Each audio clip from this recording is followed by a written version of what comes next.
Did anybody notice this on social media? I didn't really see this going around. I don't know if you guys heard about this, but allegedly Webby's DJ ended up taking his own life. But the reason that this is going, I guess, viral, it just popped up in my title. The video says it's going viral due to his last posts on Twitter regarding Webby and their current business situation. I don't know what happened. If you guys know any more information, please let me know down below. If I see any charities or anything regarding this family, I'll try to post it up in the comment section and pin it.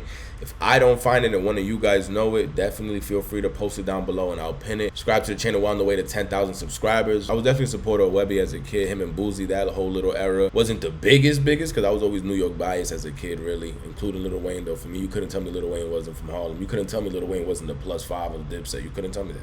I knew it was Louisiana forever, but you couldn't tell me he wasn't the 5th member of Dipset. You know, Webby's music and Boozy at that time, like early childhood, I wasn't that old. I was really like super young around that time, but there was songs that run. Webby's tour DJ airs out his grievance with him on social media, then kills himself and his wife. Oh my god. Rest in peace to everyone harmed in this video, to the DJ himself, but also to his wife, more importantly her families that are probably still mourning with this. Why have I not seen this everywhere? Maybe just not my algorithm. Dog, DJing for Webby is a living hell. First, that man don't want to pay, then that man don't want to see nobody around him shine. Like nobody, not even his own brother. Why y'all think everybody left from around him? I was only supposed to be his tour DJ, but I had to be a driver, a DR, I'm not too sure what a DR is. If you guys know what that is, let me know down below. A doctor, a security, a PR, public relations, a babysitter, booking agent, a referee, a consoler, a road manager, and a list of other things. But yet this N-word didn't appreciate none of it. I did all of that with a smile on my face in front of thousands every night, but I was dying inside. All the times he had seizures on the plane, on stage, and oh, that's why he said, I'm assuming that's a doctor with DR.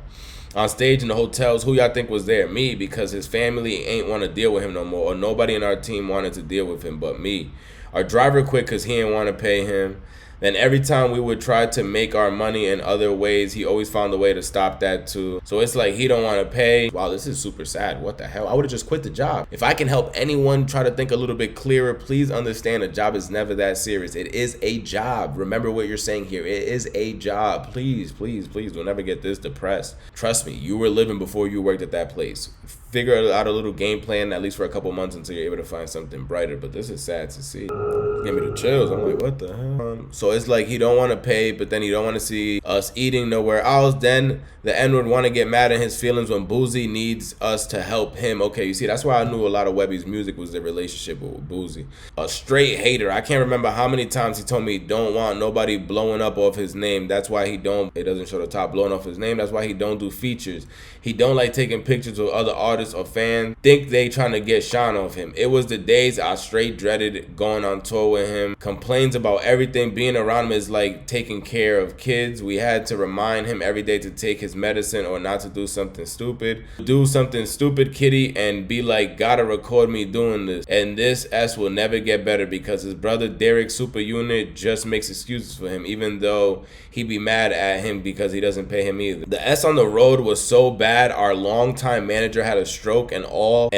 Then the producer for Savage Life 6 had a brain aneurysm. Yo, this is insane, my brother. Like, my 9 to 5 is not sounding so bad anymore. Something in that nature because he was stressed and all. Webby wanted him to produce the whole album but did not pay and didn't want to do splits or nothing. It's all my songs. I should get all the money. My whole thing is, brother, he can't do everything by himself. If all of you guys would have boycotted together as a unit, that would have been over quickly. He would have seen how important the team is and he would have cried like a little baby, but he would have had to run back because he would have seen how expensive it is to really pay full-time for those positions out there. And yes, he has health issues that causes him to have seizures, but gets 10 times worse when he snorts that dope. Oh my god. He got to be the worst artist to DJ for. Yes, I DJ'd for him for 10 years, but I was always hoping it would get the worst artist to DJ for. Yes, I DJ'd for him for 10 years, but I always was hoping it would get better. Or another major artist would recognize my talent, but he blocked everything. I never asked dude for nothing. I came around with my own everything. That super unit is the biggest piece of bull. That is only designed so Derek can get paid while everybody else does the work. He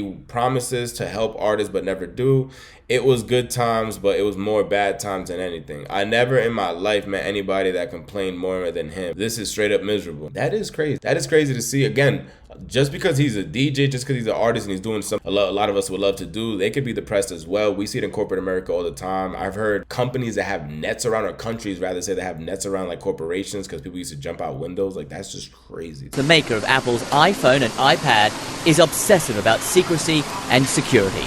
This complex is spread over less than a square mile, and 300,000 mostly young workers from the countryside live, sleep and work here. And this could be their first job away from home, right? Most of them is first job. And a growing number of these workers are either killing themselves or trying to. We start in Powder Springs, where police are investigating that deadly double shooting. News Edge reporter Eric Mock has the latest. Powder Springs police tell us they got the call of shots fired here at this Forest Hill Road home at around noon Sunday. They're not identifying the victim and suspect in this murder-suicide yet, but neighbors here told us the couple did have children. Honestly, it's a scary thing to know that this can occur right around the corner from your home that you're raising your kids in. Haley Moss says it's scary knowing a murder-suicide happened just down the street from her. Thursday, she was out here and on her phone, and, you know, you wave because everybody's so busy. Hey, you know, but just to pull up today and see this is just devastating. Really devastating. Fellow neighbor Randa Copeland says that was the last time she saw the neighbor who lived at this home on Forest Hill Road alive. Powder Springs police investigators say the woman who lives here was killed by a man before he turned the gun on himself. Police say the man was first taken to the hospital in critical condition, but at last check, police said he wasn't expected to survive. Copeland says she would see the woman often with her kids. I'm just at a loss of words right now. I'm thinking about the kids. She was really sweet, and I would say a good mother in a sense, because I always saw her with her kids playing and, you know, getting them for school, things like that. So, but she was a really sweet person. Investigators have not given a possible motive yet. Fellow neighbor Haley Moss says she just saw the kids playing in their yard on Saturday. We were coming home from Publix. They were in the yard catching lightning bugs, enjoying their innocence, and then today their lives are changed forever. So it's just really sad. Moss says she's also concerned for the couple's kids, who will now have to wade through this tragedy in the days and weeks to come. Our hearts go out to the family, the children that are left behind. I hope that they have a family to care for them. I know that I've seen the mother with the children. I know she was a great mom and didn't deserve what happened to her. No word yet from police on where the kids are right now, but they did promise us more information Monday morning. We're going to keep you updated on this developing story. Reporting in Cobb County, Eric Mock, Fox. This can show you mental health and depression is one hell of a myth. I know a lot of people don't take mental health serious, or depression, they think it's all a joke. Bro, you can get pushed to limits. You can get pushed to limits. This was a regular neighbor. This was a regular DJ smiling, like he said, in front of thousands of people every night playing music. You don't know the dark things that these people are dealing with. Bro, I'd be at the beach, chilling, sipping, and just looking at all the thousands of people in Miami Beach, right? And I'd be sitting there like, yo, it's sick to really think that everyone here has a story. Because a lot of us, I can't say a lot of us, me personally, I definitely deal with that main character syndrome, where I start thinking like, oh no, you walk around, everybody feel like an NPC, you get me? You're just thinking about your problems and what you got going on in your day to day. But when you look at everybody you walk by, yeah, if you live in a small city, it doesn't hit like that. But if you're in New York City, Boston, Miami for sure, California, any major city, Texas, like if you're in any big city, like heavy populated, and you're walking by all these thousands of people throughout the day, or in New York sitting on a train, everyone in there got a crazy story. Like everyone has a past, everyone has it's just nuts to me to think about. Things like this just always remind me to be as kind as you can to that person next to you, because you don't know what you could say to make that person break, brother. I always tell people that. You never know what you could say or what you could do that could be the last straw. You know what? I'm ready to crash out. Subscribe to the channel, like the video, comment down below. Again, if you guys know any charity for those kids, I feel bad for them more than anybody. Yeah, her family and everything, but those kids, bro, I hope there is someone there, because I would hate to have to see them go into the government's custody and have to live through that life growing up, living in a cool home, I guess is what they're making it sound like at a backyard, great mother. This kills me. Subscribe to the channel, comment down below. Please share your thoughts about everything going on. We will be doing a giveaway at 10,000 subscribers.